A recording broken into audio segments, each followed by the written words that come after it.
ओम नमः शिवाय। ओम नमः शिवाय। ओम नमो भगवते वासुदेवाय। ओम देवकी सुत गोविंद वासुदेव जगतपति देहि में तनियम कृष्ण त्वाम अहम शरणम गतः।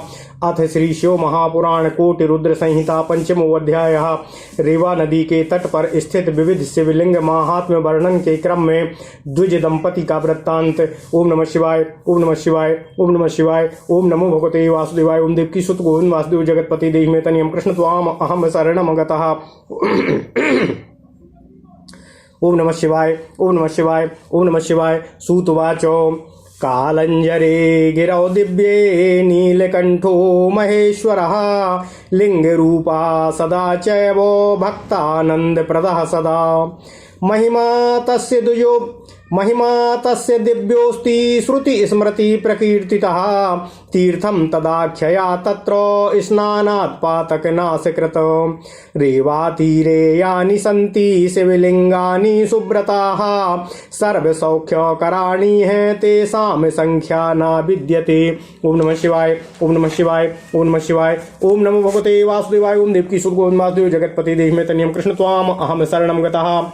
सा चा रुद्र स्वरूपा ही दर्शनात् पापहारिका तस्याम स्थिताश्च ये केचित् पाषाणा शिवरूपिणः तथापि चा प्रवक्ष्यामि यथान्यानि मुनीश्वराः प्रधान शिवलिंगानि भुक्ति मुक्ति प्रदानि च। आर्तेश्वर सुनामा ही वर्तते पापहारकः परमेश्वर इति ख्यातः सिंहेश्वर इति स्मृतः सर्वेशश्च तथा चात्रो कुमारेश्वर एव च पुंडरीकेश्वर ख्यातो मंडपेश्वर एव च तीक्ष्णेश नामा तत्रासीर दर्शनात् पापहारका धुंधरेश्वर नामासीद पापः नर्मदा तटे शूलेश्वर इति ख्यातास्तथा कुंभेश्वरः स्मृता कुबेरेश्वर नामापि तथा सोमेश्वर स्मृतः नीलकंठो मंगलेशो मंगलायतनो महान् महाकपीश्वरो देवो स्थापितो हि हनुमता ततश्च नंदिको देवो हत्या कोटि निवारकः सर्वकामार्थदश्चैव मोक्षदो हि प्रकीर्तितः नंदिकेशं च यश्चैव पूजयेत परया मुदा नित्यं तस्याखिला सिद्धिर्भविष्यति न संशयः तत्र तीरे चाया स्नाति रेवायां मुनिसत्तमाः तस्य कामाश्च सिद्ध्यन्ति सर्वं पापं विनश्यति ऋषयः ऊचु एवं तस्य च माहात्म्यं कथं तत्र महामते नन्दिकेशस्य कृपया कथ्यतां च त्वयाधुना। सूतवाचो सम्यग् पृष्टं भवद्भिश्च कथयामि यथा श्रुतं सौनकाद्याश्च मुनयः सर्वे हि शृणुतादिरातो पुरा युधिष्ठिरेण एवं पृष्टश्च ऋषि सत्तमः यथोवाच तथा वच्मि भवत् स्नेहानुसारतः रेवायाः पश्चिमे तीरे कर्णिकी नाम वैपुरी विराजते सुशोभाढ्या चतुर्वर्ण समाकुला। ओम नमः शिवाय। तत्र द्विजवरः कश्चिद्दुतथ्याकुल संभवः काश्याम गतश्च पुत्राभ्यामर्पयित्वा स्वपत्निकामो तत्रैव सा स्मृतो विप्रः पुत्राभ्याम पुत्राभ्याम च श्रुतं तदा तदीयं चैव तत्कृत्यं चक्राते पुत्रका बुभो पत्नी च पालयामास पुत्रो पुत्रहितैषिणी किंचिच्च वर्जयित्वा च विभक्तं वै धनं तया स्वीयं च रक्षितं किंचित् धनं मरण हेतवे ततस्त द्विजपत्नी च क्रियत काले गते च सा कदाचिन्म्रियमाणां सा विविधं पुण्यमाचरत न इमृता देवयोगेन द्विजपत्नी च सा द्विजा यदा प्राणान् मुमुचे माता दैवात्तयोश्च सा तद्दृष्ट्वा जननी कष्टं पुत्रकाबूचतुस्तदा पुत्रबूचतुः किं न्यूनं विद्यते मातः कष्टं यद्विद्यते महत् ब्रियतामो तद्द्रुतं प्रीत्या तदा वाम करवावहे। सूतवाचो तच्छ्रुत्वोक्तं तया तत्र न्यूनं मे विद्यते बहु तदेव क्रियते चेद्वै सुखेन मरणं भवेत् ज्येष्ठपुत्रश्च तस्यस्ता ज्येष्ठपुत्रस्य यस्तस्यास्तेनोक्तं कथ्यतां त्वया करिष्यामि तदेतद्वि तया च कथितं तदा। द्विजपत्नी उवाच शृणु पुत्र वचः प्रीत्या पुरासीन मे मनः स्पृहा कस्यां गन्तुं तथा नासीदिदानीं म्रियते पुनः मम स्थीनि त्वया पुत्रो क्षेपणीयान्यतन्द्रितं गंगाजले शुभं तेद्यो भविष्यति न संशयः। सूतवाच इत्युक्ते च तया मात्रा सा ज्येष्ठतनयो ब्रवीत् मातरं मातृभक्तस्तु सुव्रतां मरणोन्मुखीम्। ओम नमः शिवाय ओम नमः शिवाय ओम नमः शिवाय ओम नमो भगवते वासुदेवाय। ओम देवकी सुत गोविंद वासुदेव जगतपति देहि मे तनियम कृष्ण त्वाम अहम शरणं गतः। पुत्रवाच मातस्त्वया सुखेनैव प्राणास्त्याज्या न संशयः तव कार्यं पुरा कृत्वा पश्चात् कार्यं मदीयकम् इति हस्ते जलं दत्त्वा यावत् पुत्रो गृहं गतः तावत् सा चामृता तत्र हरस स्मरण तत्परः। तस्याश्चैव तु यत् कृत्यं तत् सर्वं संविधाय सः मासिकं कर्म कृत्वा तु गमनाय प्रचक्रमे। द्वयो ज्येष्ठतरो यो वै सुवादो नाम विश्रुतः तदस्थीनि समादाय निःसृत तीर्थकामयः।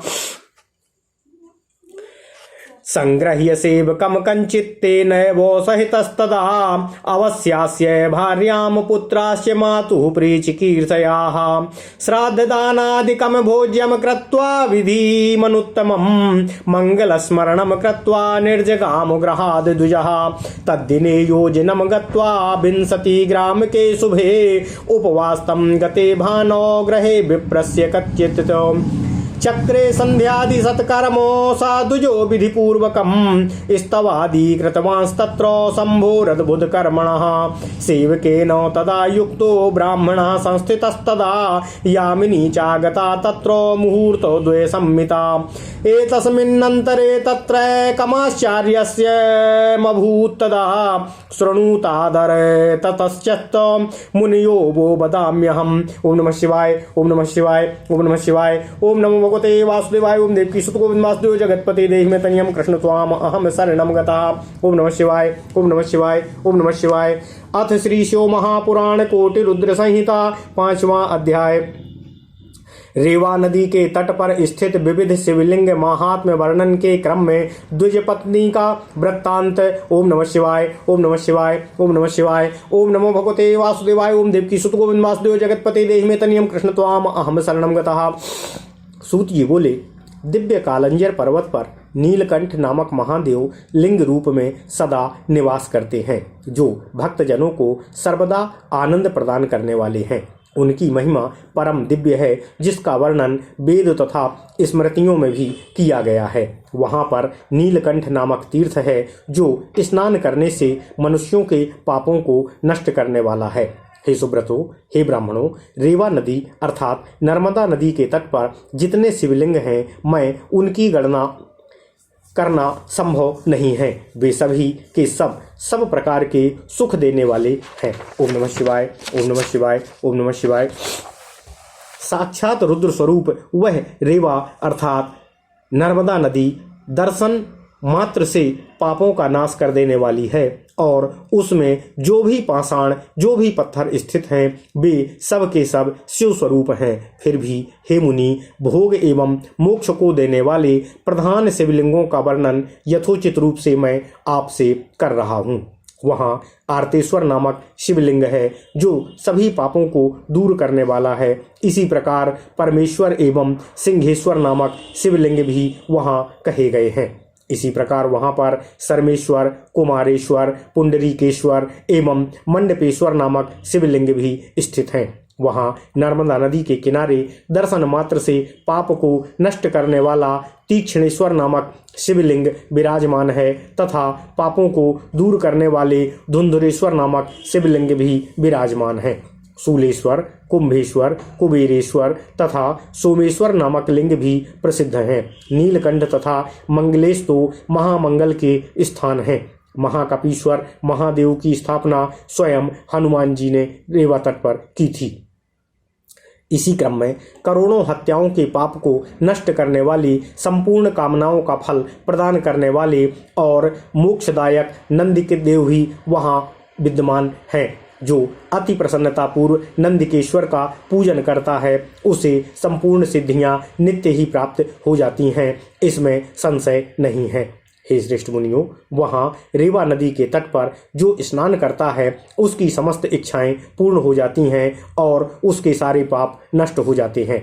ऋषिगण बोले, हे सूत जी, उन नंदिकेश्वर लिंग का ऐसा महात्म्य क्यों है? आप इस समय कृपा करके हमें बताने की कृपा करें। सूत जी बोले, हे ऋषियों, आप लोगों ने बड़ा ही उत्तम प्रश्न किया है। इस विषय में मैंने जैसा व्यास जी से सुना है वैसा आपके सम्मुख वर्णन कर रहा हूँ। शौनक आदि आप सभी मुनि लोग आदर पूर्वक उसे सुनने की कृपा करें। पूर्व समय में युधिष्ठिर के प्रश्न करने पर ऋषिवर व्यास जी ने जैसा कहा था वही बात मैं आप लोगों के स्नेह के कारण आप लोगों से कह रहा हूँ। नर्मदा अर्थात रेवा नदी के पश्चिमी तट पर कर्णकी नामक एक नगरी विराजमान है जो संपूर्ण शोभा से युक्त है और चारों वर्णों से भरी पड़ी है। वहीं उतथ्य के कुल में उत्पन्न एक श्रेष्ठ ब्राह्मण रहता था जो अपनी पत्नी को अपने 2 पुत्रों को सौंपकर काशी चला गया था। वह विप्र काशी जाकर वहां पर मर गया। तब उसके पुत्रों ने यह समाचार सुना तो दोनों पुत्रों ने उसका यथाविधि श्राद्ध आदि कृत्य संपूर्ण किया। पुत्रों का हित चाहने वाली उसकी पत्नी ने अपने बालकों का लालन पालन किया। पुत्रों के बड़े हो जाने पर उसने कुछ धन बचाकर शेष धन का बंटवारा दोनों पुत्रों में कर दिया। उसने कुछ धन अपने मरण के कृत्य के लिए सुरक्षित कर अपने पास रख लिया। कुछ समय बीतने पर मरणासन्न होने पर उस ब्राह्मणी ने अनेक प्रकार के पुण्य कार्य किए, किंतु हे ब्राह्मणों, दैव योग से वह ब्राह्मणी मरी नहीं। तब दैववश उन दोनों की माता के प्राण नहीं निकले। तब माता के उस कष्ट को देखकर उन्होंने दोनों पुत्रों ने अपनी माता से पूछा। पुत्र बोले, हे माता, अब किस बात की कमी रह गई है जिससे आपको यह महान कष्ट मिल रहा है? आप शीघ्रता से हमें बताएं, हम लोग प्रेम पूर्वक उसे पूरा करने का प्रयत्न करेंगे। सूत जी बोले, हे ऋषियों, यह सुनकर माता ने कहा कि कमी तो बहुत रह गई है, किंतु यदि तुम लोग उसे पूरा करो तो सुखपूर्वक मेरी मृत्यु हो सकती है। तब उसका जो ज्येष्ठ पुत्र था उसने अपनी माता से कहा कि आप बताइए, मैं उसे अवश्य पूर्ण करूंगा। तब उसने कहा। द्विजपत्नी बोली, हे पुत्र, मेरी बात प्रेम से सुनो। पहले मेरी इच्छा काशी जाने की थी, किंतु वैसा संभव नहीं हो सका और अब मैं मरणासन्न अवस्था को प्राप्त हो चुकी हूँ। हे पुत्र, तुम आलस्य का त्याग कर मेरी अस्थियों को काशी के गंगा जल में पहुँचाने का प्रयत्न करना। तुम्हारा कल्याण होगा, इसमें कोई संशय नहीं है। सूत जी बोले, हे ऋषियों, अपनी माता के इस प्रकार के कहने पर माता में भक्ति रखने वाले उस ज्येष्ठ पुत्र ने सुब्रता मरणासन्न अपनी माता से कहा। ओम नमः शिवाय, ओम नमः शिवाय, ओम नमः शिवाय। पुत्र बोला, हे माता, आप सुखपूर्वक अपने प्राणों का त्याग कीजिए। मैं सर्वप्रथम आपका यह उत्तम कार्य करने के बाद ही अपने दूसरे कामों को करूँगा, इसमें संशय नहीं है। इसके बाद अपनी माता के हाथ में जल देकर ज्यों ही पुत्र घर गया तभी वह शिव जी का ध्यान करती हुई मृत्यु को प्राप्त हो गई। तब उसका जो भी मृत्यु पश्चात कृत्य था वह सब भली भांति करके पुनः सारा मासिक पिंडदान आदि कार्य करके वह काशी जाने को तैयार हो गया। दोनों में ज्येष्ठ पुत्र जो सुवाद नाम से प्रसिद्ध था वह अपनी माता की अस्थियों को लेकर तीर्थ की कामना से काशी के लिए निकल पड़ा। श्राद्धदान तथा ब्राह्मण भोजन आदि उत्तम विधि संपन्न कर अपनी भार्या और पुत्रों को आश्वासन देकर माता का हित करने की इच्छा से अपने साथ एक सेवक को लेकर उसी के साथ मंगल स्मरण करके वह द्विज घर से काशी के लिए निकल पड़ा। उस दिन उसने 1 योजन चलकर सूर्यास्त होने पर किसी विंसति नामक शुभ ग्राम में किसी ब्राह्मण के घर में निवास किया। उसके बाद उस द्विज ने विधि पूर्वक संध्या आदि सत्कर्म किया और अद्भुत क्रिया कलाप वाले भगवान शिव की स्तुति की। इस प्रकार सेवक के सहित वह ब्राह्मण वहां रुका और 2 मुहूर्त भर रात बीत गई। हे मुनियों, इस बीच वहां जो आश्चर्यमयी घटना घटी, मैं उसे आप लोगों से कह रहा हूं। कृपया आप लोग उसे ध्यान से सुनने की कृपा करें। ओम नमः शिवाय। ओम नमः शिवाय। इति श्री शिव महापुराणे चतुर्थ्याम कोटिरुद्र संहितायाम नंदिकेश्वर महात्म्ये ब्राह्मणी मरण वर्णनम नाम 5वां अध्याय। ओम नमः शिवाय। ओम नमः शिवाय। इस प्रकार श्री शिव महापुराण के अंतर्गत चतुर्थ कोटिरुद्र संहिता में नंदिकेश्वर महात्म्य में ब्राह्मणी मरण वर्णन नामक 5वां अध्याय पूर्ण हुआ। ओम नमः शिवाय। ओम नमः शिवाय। ओम नमः शिवाय। ओम नमो भगवते वासुदेवाय। ओम देवकी सुत गोविंद वासुदेव जगतपति देहि में तनियम कृष्ण त्वाम अहम शरणं गतः। अथ श्री शिव महापुराण कोटि रुद्र संहिता 6वां अध्याय। नर्मदा एवं नंदिकेश्वर के महात्म्य कथम के प्रसंग में ब्राह्मणी की स्वर्ग प्राप्ति का वर्णन। ओम नमः शिवाय। ओम नमः शिवाय। ओम नमः शिवाय। ओम नमो भगवते वासुदेवाय। ओम देवकी सुत गोविंद वासुदेव जगतपति देहि में तनियम कृष्ण त्वाम अहम शरणं गतः। सूतवाच गौश्चैकाम्य भवत्तत्र ह्यङ्गणे बन्धिता शुभा तदैव ब्राह्मणो रात्रावाजिगामो बहिर्गतः। सः उवाच प्रियां स्वीयां दृष्ट्वा मङ्गणे स्थितम् अदुग्धाम खेदे निर्विण्यो दुग्धुकामो मुनीश्वराः। गौप्रिये नैव दुग्धाते तेत्युक्ता वत्समानयत दोहनार्थं समाहूय स्त्रियं शीघ्रतरं तदा। वत्सं कीले स्वयं बद्भुं यत्यं चैवा करोत्तदा। ब्रह्मणा साग्रह स्वामी मुनियो दुग्धलालसः। वत्सोऽपि कर्षमाणश्च पादे वै पादपीडनं चकार ब्राह्मणश्चैव कष्टं प्राप्तस्य सुव्रताः। तेन पादप्रहारेणो साधुजः क्रोधमूर्छितः वत्सं चातादयामास कृपैर्दृढतरं तदा। वत्सोऽपि पीडितस्तेन श्रान्तश्चैवाभवत्तदा। दुग्धागोर्मोचितो वत्सो नाक्रोधेन दुजन्मना। गोरदुग्धं चा महत्प्रीत्या रोदनं चाकरोत्तदा। दृष्ट्वा चारोदनं तस्या वत्सो वाक्यं मथा ब्रवीतो। वत्सवाच कथं चारुद्यते माता किं ते दुःखमुपस्थितं तन्निवेदय मे प्रीत्या तच्छ्रुत्वा गोरवोचितः। श्रूयताम पुत्र मे दुःखं वक्तुं शक्नोम्यहं नहि। दुष्टेन ताडितस्त्वं चातेन दुःखं समाप्य भूतो। सूतवाच ईश्वमातुर्वचनं श्रुत्वा च वत्सः प्रत्यबोधयतो। प्रत्युवाच स्वाजननीं प्रारब्धो परिनिष्ठितः।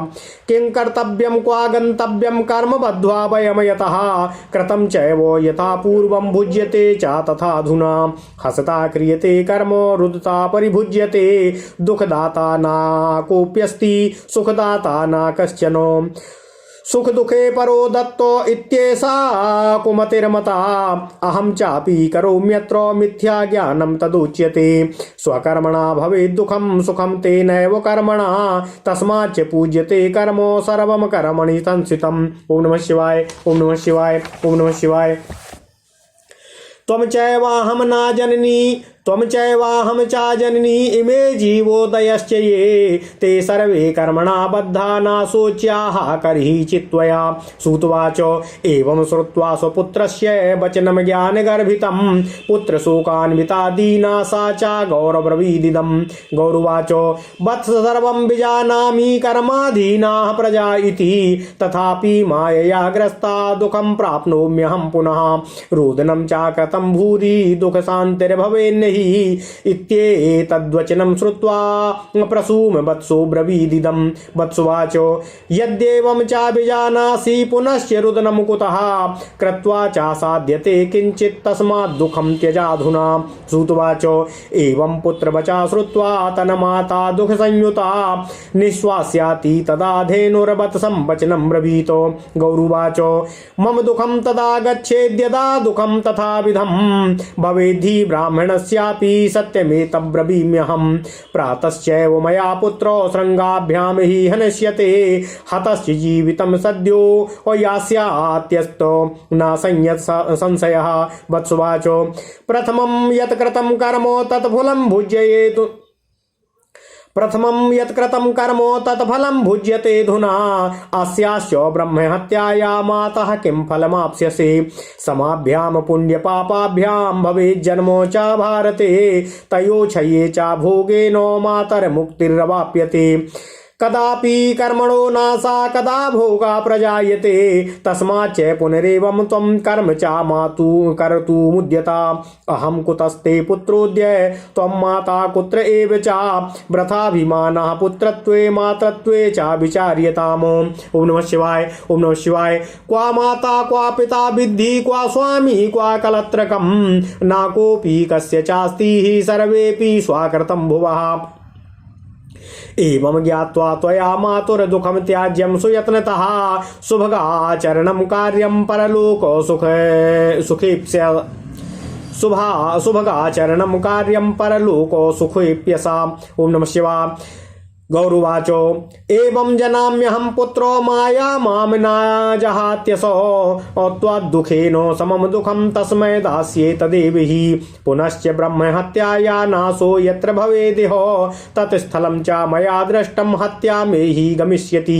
सूतवाचो इत्येतद्वचनं श्रुत्वा स्वामातुर्गो द्विजोत्तमः मौनत्वं स्वीकृतं तत्र वत्सेनोक्तं न किञ्चन तस्योत्तस्तद्भुतं वृत्तं श्रुत्वा पान्थो द्विजास्तदा हृदा विचारयामास विस्मितो हि मुनीश्वराः इदमत्यद्भुतं वृत्यं दृष्ट्वा प्रातर्मया खलु गन्तव्यं पुनरेवातो गन्तव्यं तत्स्थलं पुनः। सूतवाचो विचारयेति हृदा विप्रासा द्विजा सेवकेन च सुस्वाप तत्र जननी भक्तः परम विस्मितः प्रातः काले तदा जाते गृहस्वामी समुपस्थितः अबोधयामास तं पान्थं वचनं चेदं ब्रवीतो द्विजवाचो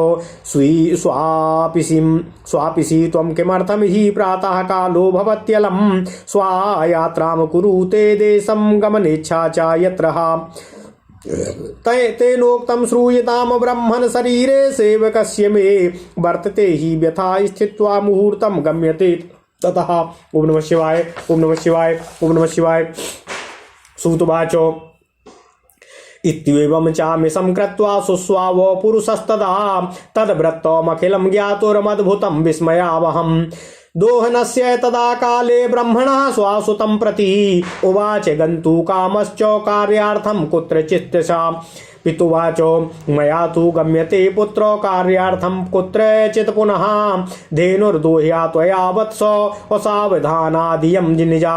सूतवाचो इत्युक्त्वा ब्राह्मणवरः सा जगाम च कुत्रचित् पुत्रः समुत्थितस्तत्र वत्सं च मुक्तवांस्तदा माता च तस्य देहार्थो माजिगामो स्वयं तदा द्विजपुत्रस्तदा वत्सं खिन्नं कीलेन ताडितं बन्धनार्थं हि गोपार्श्वो मनयद्दुग्धलालसा पुत्र पुनर्गौश्च तदा क्रुद्धा शृङ्गेनाताडयच्चितम् पपार्थमूर्छा संप्राप्य सोऽपि मर्मणि ताडितः लोकाश्च मिलितास्तत्र गवाग्वालो विहिंसितः जलं जलं वदन्तस्ते पित्राद्या यत्र संस्थिता यत्नश्च क्रियते यावत्तावद बलो मृतस्तदा मृते च बालके तत्र हाहाकारो महान् भूत तन्माता दुःखिता ह्यासीदुरुरोध च पुनः पुनः किं करोति क्वा गच्छामि को मे दुःखं व्यपोहयेत और रुदित्वेति तदा गाम च ताडयित्वा विमोचयत श्वेतवर्णा तदा सा अघोरदृग्धं द्रुतं श्यामा व्रजस्यत अहो चादृश्यतां लोकाश्च शुक्रः परस्परं ब्राह्मणश्च तदा पन्थो दृष्ट्वाश्चर्यविनिर्गता यत्र गौश्च गता तत्र तामनु ब्राह्मणो गतः। ओम नमः शिवाय। ऊर्ध्वपुच्छं तदा कृत्वा शीघ्रं गौर्नर्मदां प्रति आगत्य नन्दिकस्यास्य समीपे नर्मदा जले सन्निमज्य त्रिवारं तु श्वेतत्वं च गता हि सा यथागतं गता सा च ब्राह्मणो विस्मयं गतः अहो धन्यतमं तीर्थं ब्रह्महत्या निवारणं स्वयं ममज्जो तत्रासो ब्राह्मणः सेवकस्तथा निमज्य हि गतो तौ च प्रशंसन्तो नदी च तां मार्गे च मिलिता कच्चित् सुन्दरी भूषणान्विता तयोक्तं तं चा भूपान्थो कुतो यासि सुविस्मितः सत्यं ब्रूहिश्चलं त्यक्त्वा विप्रवर्ये ममाग्रताः। क्षमा करिएगा। सूतवाचो एवं वचस्तदा श्रुत्वा द्विजेनोक्तं यथा तथं पुनश्चायं द्विजस्तत्र स्त्रियोक्तः स्थीयतां त्वया तयोक्तं च समाकर्ण्य स्थितः सा ब्राह्मणस्ततः प्रत्युवाच विनीतात्मा कथ्यते किं वदेति च सा चाह पुनरेवात्रो त्वया दृष्टं स्थलं च यत तत्राधुना क्षिपास्थीनी मातुः किं गम्यतेऽन्यतः तव माता पान्थवर्यं साक्षात् दिव्यमयं वरं देहं ध्यत्वा द्रुतं साक्षात् अचम्भोर्यास्यति सद्गतिं वैशाखे चैव सम्प्राप्ते सप्तम्यां च दिने शुभे सिते पक्षे सदा गंगा ह्यायाति द्विजसप्तमाः अद्यैव सप्तमी या सा गंगा हमयामि तत्र वै इत्युक्त्वान्तर्दधे देवी सा गंगा मुनिसत्तमाः निवृतश्चोदजासोऽपि मातृस्तार्ध्यं स्वावस्त्रतः औचिच्छे छिपे द्यावत्तत्र तीर्थे और तावच्चित्रमभूत्तदा। ओम नमः शिवाय। ओम नमः शिवाय। ओम नमो भगवते वासुदेवाय। ओम देव की सुत गोविंद वासुदेव जगतपते देहि मे तनियम कृष्ण त्वाम अहम शरणं गतः दिव्य देहा त्वमपन्ना और स्वामाता चाव्यद्रश्यत धन्योऽसि कृतकृत्योऽसि पवित्रं चाकुलं त्वया धनं धान्यं तथा चायुर्वंशो वैवर्धतां तव इत्याशिषम् अमुहुर्दत्त्वा स्वापुत्राय दिवं गतः तत्र भुक्त्वा सुखं भूरि चिरकालं महोत्तमं शंकरस्य प्रसादेन गता आसा ह्युत्तमां गतिं ब्राह्मणश्च सुतस्तस्याः क्षिप्त्वा स्थीनि पुनस्ततः प्रसन्नमानसो भूत्स शुद्धात्मा स्वागृहं गतः। ओम नमः शिवाय। ओम नमः शिवाय।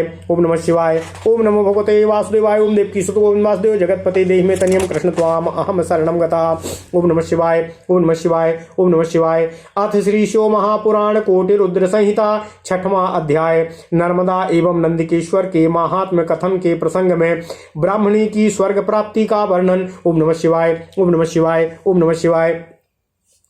ओम नमो भगवते वासुदेवाय। ओम देव की सुत गोविंद वासुदेव जगतपते देहि मे तनियम कृष्ण त्वाम अहम शरणं गतः। सूत जी बोले, हे ऋषियों, वह ब्राह्मण अपनी माता की अस्थियों को लेकर जिस ब्राह्मण के घर में रात को रुका हुआ था, उस घर में रात को एक आश्चर्यजनक घटना घटी।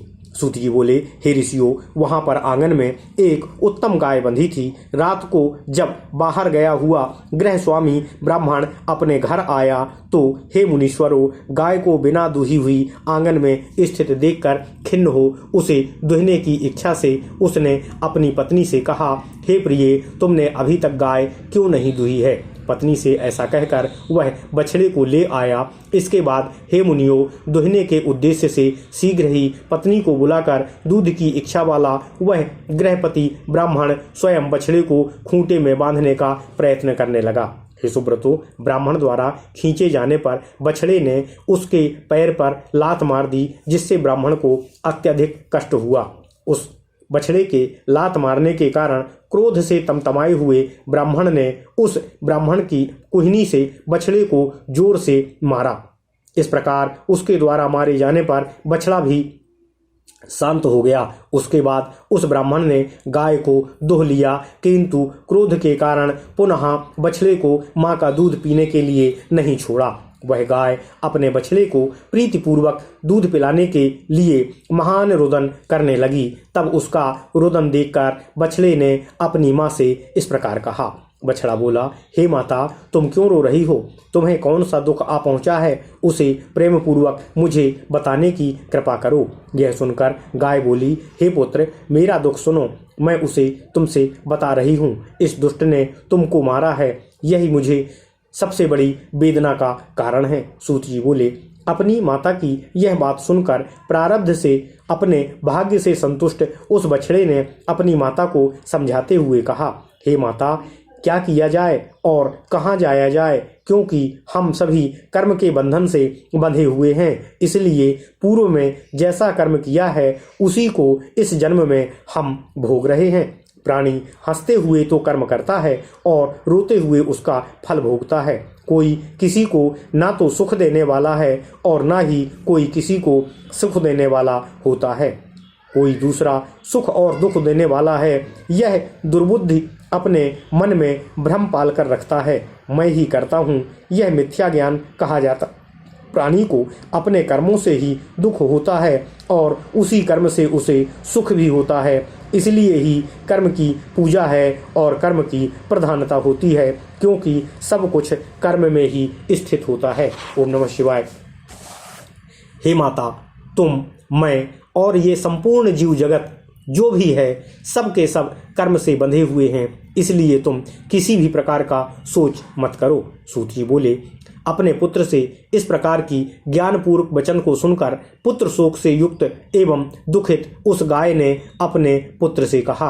गाय बोली, हे वत्स, मैं यह सब जानती हूँ कि सभी प्राणी कर्म के ही अधीन हैं, किंतु मोह से ग्रस्त होने के कारण मैं बारंबार दुख को प्राप्त हो रही हूँ। मैंने तुम्हारी ममता बस बहुत रुदन भी किया है, किंतु तब भी दुख शांत नहीं हो रहा है। तब यह बात सुनकर बछड़े ने अपनी माता से पुनः कहा। बछड़ा बोला, यदि तुम ऐसा जानती हो तो फिर रोना किस बात का? कुछ भी करके उसका भोग करना ही पड़ता है, अतः दुख को त्याग कर उसका भोग करो। सूत जी बोले, अपने पुत्र की यह बात सुनकर उसकी माता बहुत दुखी हुई। इसके बाद लंबी सांस लेकर गाय ने अपने बछड़े से कहा। गाय बोली, हे पुत्र, मेरा दुख तो तभी दूर होगा जब वैसा ही दुख मैं इस ब्राह्मण को दे दूंगी। यह मैं सत्य कह रही हूँ। हे पुत्र, मैं प्रातः काल उसे अवश्य ही अपने दोनों सींगों से मारूंगी और तब घायल होने पर इसके प्राण अवश्य छूट जाएंगे, इसमें संशय नहीं है। बछड़ा बोला, हे माता, तुमने पूर्व जन्म में जो कर्म किया है उसका फल इस समय भोग रही हो और अब इस ब्रह्म हत्या का फल किस प्रकार से भोगोगी? हे माता, पुण्य और पाप के समान होने पर भरत में जन्म मिलता है और भोग के द्वारा उन दोनों के नष्ट होने पर मुक्ति को प्राप्ति होती है। कभी कभी कर्म के द्वारा ही कर्म का नाश हो जाता है तो कभी कभी वह कर्म भोग का कारण बनता है। इसलिए तुम पुनः इस प्रकार का कर्म करने के लिए तत्पर मत हो। मैं कहाँ से आज तुम्हारा पुत्र हूँ और तुम कहाँ से आज मेरी माता हो, अतः पुत्रत्व और मातृत्व का अभिमान व्यर्थ है। तुम इस पर विचार करो। तुम विचार करो कि कौन किसकी माता और कौन किसका पुत्र है, कौन किसका स्वामी और कौन किसकी स्त्री है। यहाँ पर कोई भी किसी का नहीं है, सभी अपने किए हुए कर्म का फल भोग रहे हैं। हे माता, ऐसा विचार कर आपको धैर्य से दुख का त्याग करना चाहिए और परलोक में सुख की इच्छा से सद्धर्म का आचरण करने का प्रयत्न करना चाहिए। गाय बोली, हे पुत्र, यद्यपि मैं यह सब जानती हूँ, किंतु यह मोह मुझे मुक्त नहीं कर रहा है। उसने तुम्हें जिस प्रकार का दुख दिया है, मैं वैसा ही दुख उसे भी अवश्य दूंगी। इसके बाद मैं वहां जाऊंगी जहां ब्रह्म हत्या का नाश होता है। वह स्थान मैंने देखा है, जिससे मेरी हत्या का पाप दूर हो जाएगा। सूत जी बोले, हे श्रेष्ठ ब्राह्मणों, अपनी माता उस गाय की बात सुनकर बछड़ा चुप हो गया और इसके आगे और कुछ ना कह सका।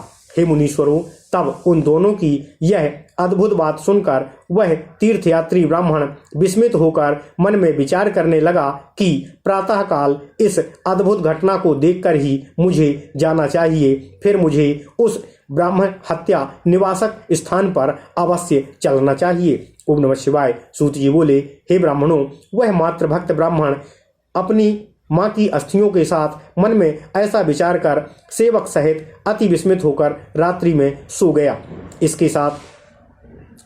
इसके बाद प्रातःकाल होने पर गृहपति ब्राह्मण उठा और उस पथिक को जगाने लगा। उससे वह वचन कहने लगा। ब्राह्मण बोला, हे पथिक, तुम अभी तक क्यों सो रहे हो? प्रातःकाल हो रहा है, अतः जहाँ जाने की इच्छा हो उस स्थान के लिए अपनी यात्रा प्रारंभ करो। तब उसने कहा, हे ब्राह्मण, सुनिए, मेरे सेवक के शरीर में बहुत पीड़ा हो रही है, अतः कुछ समय रुककर हम लोग यहाँ से चले जाएंगे। ओम नमः शिवाय, ओम नमः शिवाय, ओम नमः शिवाय। ओम नमो भगवते वासुदेवाय। ओम देवकी सुत गोविंद वासुदेव जगतपति देहि तनियम कृष्ण त्वाम अहम शरणम गतः। सूत जी बोले, इस प्रकार बहाना बनाकर उस अद्भुत घटना, आश्चर्यजनक संपूर्ण घटना को विषय में जानने के लिए वह व्यक्ति पुनः सो गया। इसके बाद गाय दोहने के समय कार्य बस कहीं जाने की इच्छा से उस ब्राह्मण ने अपने पुत्र से कहा कि हे पुत्र, मैं कार्यवश फिर कहीं जा रहा हूँ, तुम सावधानी पूर्वक अपनी इस गाय को दोह लेना। सूत जी बोले, हे महर्षियों, ऐसा कहकर वह ब्राह्मण श्रेष्ठ गृहस्वामी कहीं अन्यत्र चला गया और पुत्र उठा और उसने बछड़े को गाय दोहने के लिए खोल दिया। उसी समय उसकी माता गाय दोहने के लिए स्वयं आई। तब ब्राह्मण पुत्र कोहिनी से मारे जाने के कारण दुखी बछड़े को दूध की इच्छा से बांधने के लिए जब गाय के पास ले गया, तब गाय क्रोध से भरकर उसे सींग से मारने लगी।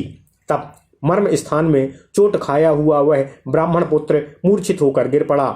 उसी समय सब लोग एकत्रित हो गए। गाय ने बालक को मार डाला। जल लाओ, जल लाओ, इस प्रकार एक दूसरे से कहते हुए वे जहां उसके पिता आदि थे वहां पहुंचे। जब तक उसे बचाने का प्रयत्न किया गया, इतने में वह ब्राह्मण बालक मृत्यु को प्राप्त हो गया। बालक के मारे जाने पर वहां हाहाकार मच गया। उसकी माता दुखी हो उठी और बारंबार रोने लगी। अब मैं क्या करूं, कहाँ जाऊं, कौन मेरे दुख को दूर करेगा? इस प्रकार विलाप करके उसने गाय को मारकर उसका बंधन खोलकर उसे भगा दिया। श्वेत वर्ण की वह गाय ब्रह्म हत्या के पाप से श्याम वर्ण की हो गई थी। सभी लोग आपस में जोर जोर से एक दूसरे से कहने लगी कि यह कैसा आश्चर्य हुआ है कि श्वेत वर्ण की गाय श्याम वर्ण की हो गई है। तब यात्री ब्राह्मण यह आश्चर्य देखकर उस गाय के साथ साथ चल दिया। जहां भी गाय गई वहां उसी के पीछे पीछे वह ब्राह्मण भी चला गया। वह अपनी पूंछ ऊपर उठाए शीघ्र ही नर्मदा नदी की ओर आकर इन नंदिकेश्वर लिंग के निकट नर्मदा नदी के जल में 3 बार स्नान करके पुनः श्वेत वर्ण की हो गई। फिर वह जैसे आई थी वैसे ही वापस अपने घर की ओर चली गई। इससे ब्राह्मण आश्चर्यचकित हो गया और बोला, अहो, ब्रह्म हत्या का नाश करने वाला यह तीर्थ परम धन्य है। तब स्वयं उस ब्राह्मण ने और अपने सेवक के साथ वहीं उस तीर्थ में स्नान किया। स्नान करके उस नदी की प्रशंसा करते हुए वह अपने सेवक के साथ काशी की ओर प्रस्थान किया। आगे चलने पर मार्ग में आभूषण से भूषित एक सुंदर स्त्री उन्हें मिली। उस स्त्री ने पूछा, हे पथिक, आप चकित होकर कहाँ जा रहे हैं? हे विप्रवर, छल त्याग कर आप मेरे सामने सत्य सत्य कहिए। सूत जी बोले, उस स्त्री की बात सुनकर ब्राह्मण ने पूर्व में घटी सारी घटना को यथार्थ रूप में उस स्त्री को बता दिया। फिर स्त्री ने उस ब्राह्मण से कहा, तुम यहाँ रुको। तब उसकी बात सुनकर वह ब्राह्मण उस स्त्री के कहने अनुसार वहाँ रुक गया और विनम्र होकर बोला, तुम क्या कहना चाहती हो, मुझे बताने की कृपा करो। तब वह स्त्री पुनः बोली, तुमने जिस स्थल को अभी देखा है वहीं पर अपनी माता की अस्थियों को भी विसर्जित कर दो, अन्यत्र क्यों ले जाते हो? हे पथिक श्रेष्ठ, ऐसा करने से तुम्हारी माता साक्षात दिव्य तथा उत्तम शरीर धारण कर शीघ्र ही भगवान शिव की कृपा से सद्गति को प्राप्त कर लेंगी। हे ब्राह्मण श्रेष्ठ, वैशाख मास में शुक्ल पक्ष की सप्तमी के शुभ अवसर में यहाँ देवी नर्मदा सर्वदा गंगा जी आती हैं। आज ही वह सप्तमी तिथि है और वह गंगा मैं ही हूँ तथा नर्मदा के तट पर वहीं तीर्थ सिद्ध क्षेत्र में जा रही हूँ। हे मुनीश्वरों, यह कहकर वह स्त्री रूपधारी गंगा जी वहीं अंतर्ध्यान हो गईं। इसके बाद उस स्त्री की बात सुनने के बाद उस ब्राह्मण ने भी लौटकर अपनी माता की आधी ही अस्थियों को अपने वस्त्र में ज्यों ही उस तीर्थ में विसर्जित किया, तभी एक